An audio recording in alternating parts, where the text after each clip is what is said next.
Removing a payment method from your Uber account is a straightforward process.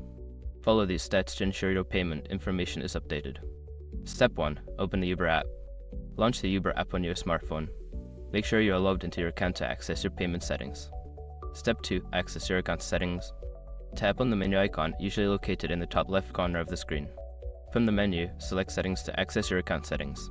Step 3. Navigate to Payment Methods. In the Settings menu, look for the Payment or Payment Methods option. Tap on it to view all the payment methods linked to your account. Step 4. Select the payment method to remove. Find the payment method you wish to remove. Tap on it to open the details, where you will see an option to delete or remove the payment method. Step 5. Confirm removal. After selecting the Remove option, you will be prompted to confirm your choice. Confirm the removal to successfully delete the payment method from your account. By following these steps, you can easily manage your payment methods in the Uber app. If you have any issues, consider reaching out to Uber support for assistance.